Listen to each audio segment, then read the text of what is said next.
Welcome back everyone. Saturday morning out here in Spain. And I'm going to be honest with you, when I first moved here to get away from what's going on back at home, for many reasons, most of you all know what they are, I took quite a lot of stick from people. Those same people are now contacting me, writing to me saying, Paul, you know what? You were right, you did the right thing. And as I speak, every 2 minutes, a millionaire is leaving the UK forever. There is a mass exodus of the British indigenous population from the United Kingdom. And Saturday morning, as I make this video, today's events back home will unfold right in front of our very eyes. I don't know what those events might be, but we know we will have plenty of hate marches taking place today up and down the country back in the UK. We know that's going to happen. That after a horrendous terrorist attack in Manchester that left 2 lovely human beings dead and 1 vile monster dead as well, thank goodness. And what have we found out about that monster? Well, he was already on bail for an alleged rape. His father, who works in the NHS, surprise, surprise, has been found to have posted aggressive pro-Palestinian, anti-Israel rhetoric in the past. He called his son Jihad. There's a red flag if ever I've seen one. The NHS.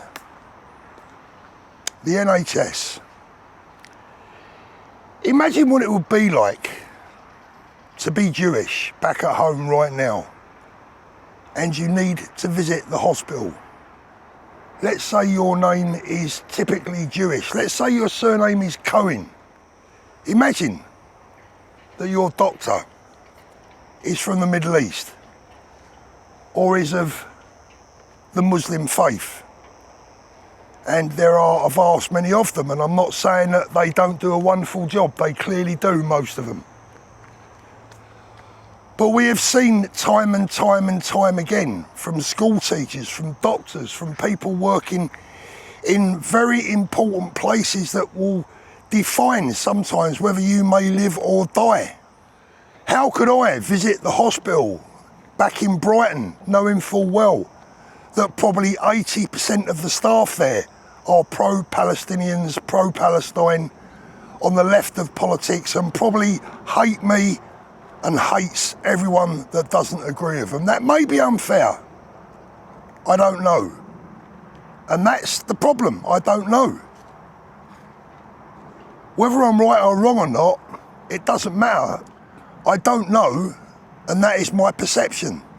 And it certainly would be the perception for anyone of the Jewish faith that needs to visit a doctor or go to an NHS hospital. We have to face facts now. The time for pretending, the time for looking sideways at the problems that are very clearly in front of us back in the UK, well, those times are clearly over. Multiculturalism, you could say it's failed. But what I believe has failed is multi-faith culturalism. And it's really only one faith, isn't it, that is giving us the issue. There's an old saying, give them an inch and they take a mile. We have 25 Muslim MPs currently sitting in the Houses of Parliament, a record number, 25. That number will only go up and up and up. Hamza Yusuf was the First Minister of Scotland. Their Home Secretary is a fully paid up member of the pro-Palestinian cause. The Mayor of London is a Muslim. The Mayor of Brighton's a Muslim. And there are many, many other Muslim mayors right up and down the country. Over 500 Muslim councillors. Where's the Islamophobia? Show me. Where have the British people been Islamophobic to our Muslim community? Quite simply, we haven't. Quite simply, we have given them every opportunity to be a part of our country, to celebrate the freedoms that we used to enjoy in our country, to become a part of our society, to embrace our culture, our way of life, our freedoms and our democracy. And what are they doing? They're trying to turn us into the shithole from where they came from. Ever since October 2023, when Hamas invaded Israel, killing over 1,000 innocent people, including women and children, teenagers, partygoers. Ever since that day, life at home in the UK has changed, and it's changed dramatically. The change is tangible, you can feel it, you can smell it.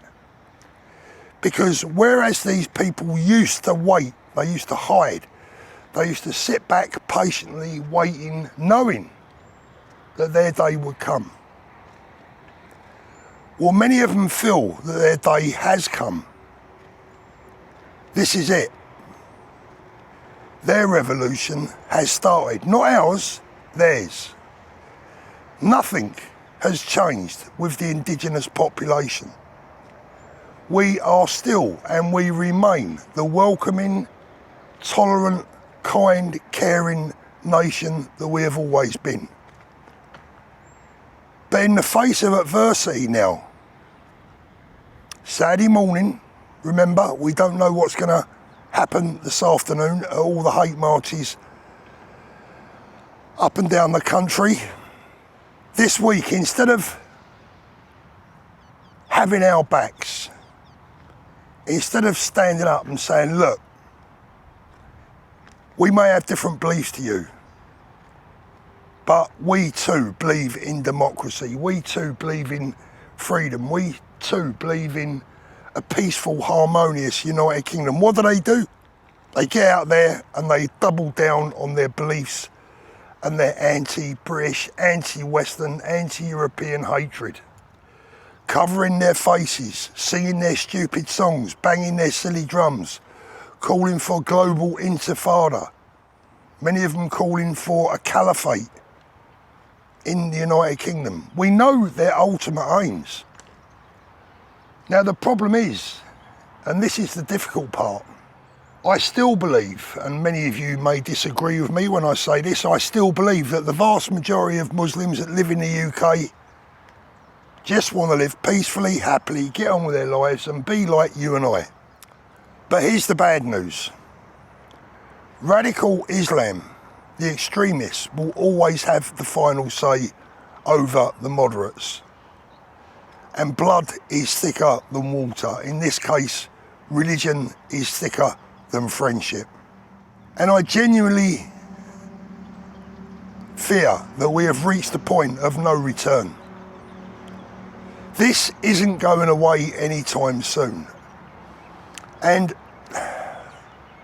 the government, the security services, the police, well, they can pull as many YouTubers as they like. They can arrest as many citizens as they like. They can pull as many of us as they want at Gatwick Airport as we dare to return home to the country where we were born, where our grandfathers and forefathers fought and died for our freedoms. They can pull us up and they can continue to take us into little rooms and question us and try and make out that somehow we deserve to be questioned by anti-terrorist detectives and anti-terrorist units. They can pretend that we're part of the problem.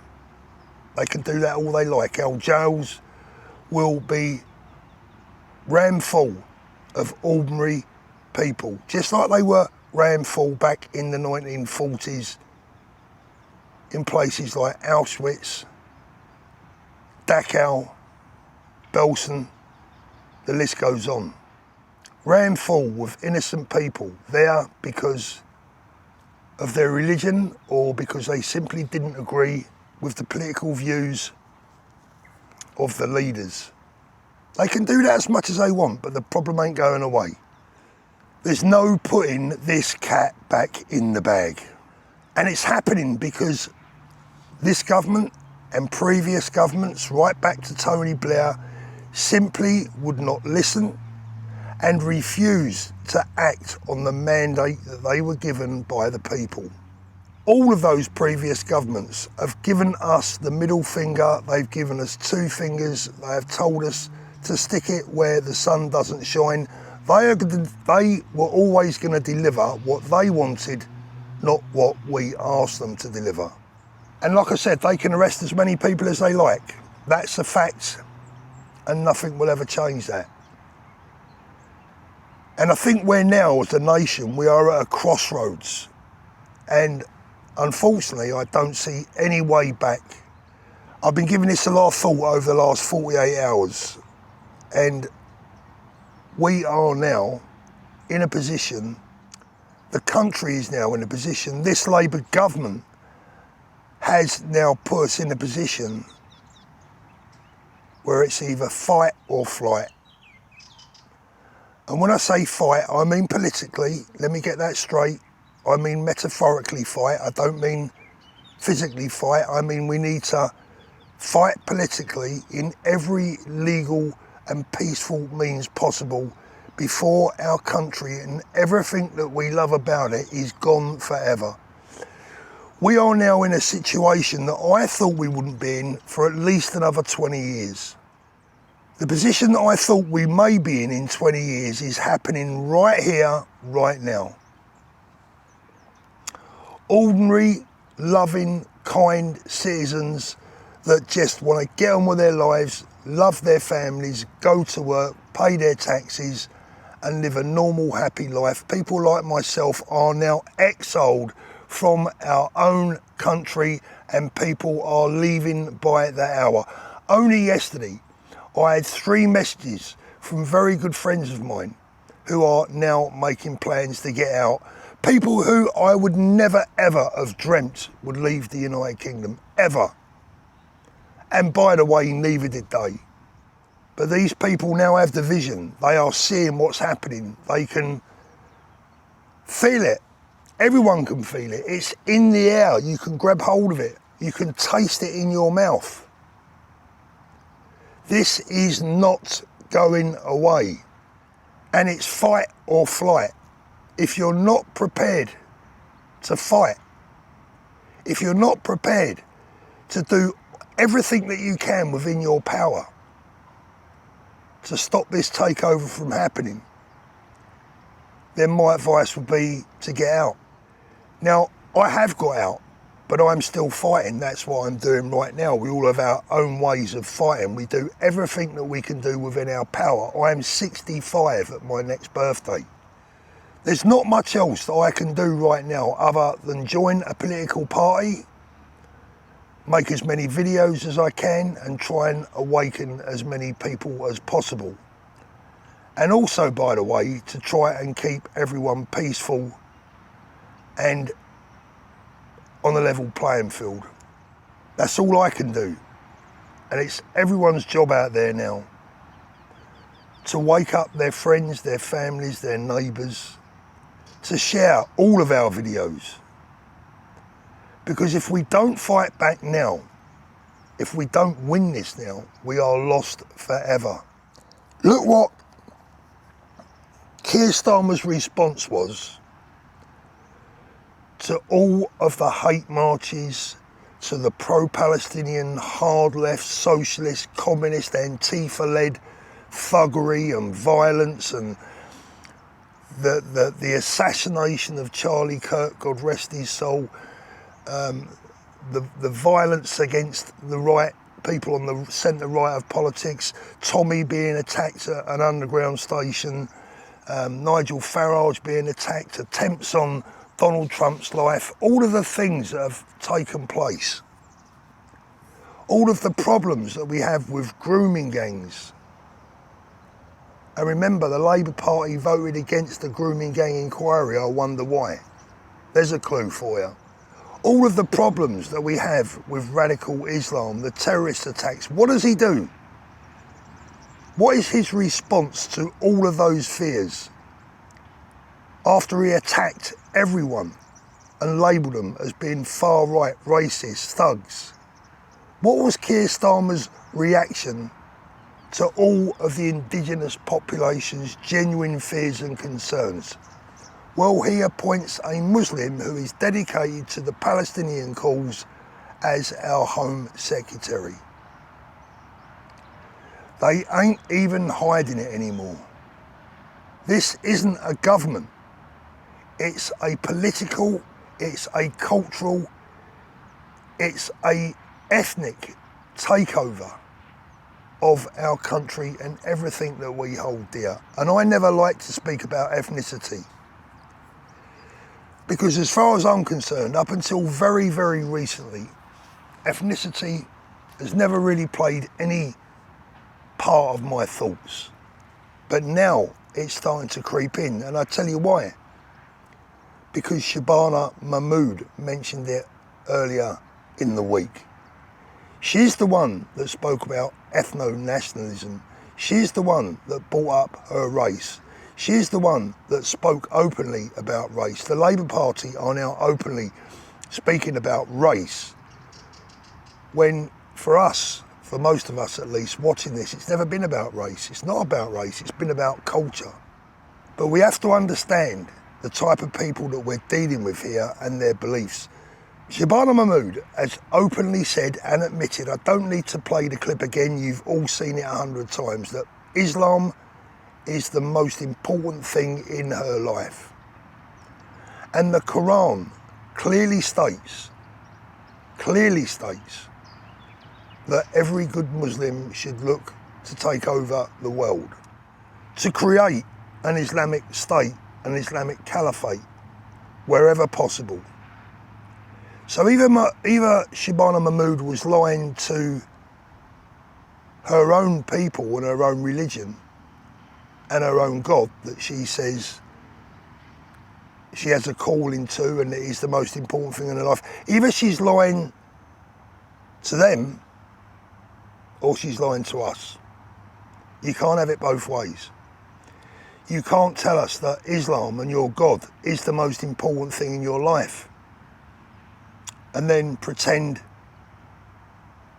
to be upset about the death of Jews from a religion that demands the destruction of the Jewish people. It just doesn't work, it doesn't add up. Now, I'm not the most educated person in the world, and it's possible that maybe I've got some of this wrong. And as usual, if I have, I'm quite happy for someone to put me right and tell me where I've got it wrong, but those are my views, and I would have said I'm entitled to them, but probably not now in the UK. If I was living back in the UK right now, this video alone could warrant a knock on the door from the police to ensure that I check my thinking and mind my language. That's where we're at. And there's the proof of the pudding, isn't it? If I've got this wrong, that fear would not be there. If I've got this wrong, I wouldn't be in Spain right now, I'd be at home. If that fear was wrong, there won't, or there wouldn't be, thousands of people out on the streets of the UK today banging their drums in support of a prescribed terrorist organisation. If I went home now and walked the streets of London, I firmly believe that the chances of me being seriously assaulted or worse are extremely high. If you are of the Jewish faith and you want to walk around probably any major city today, your safety and your life potentially could be in grave danger. And that is not our fault.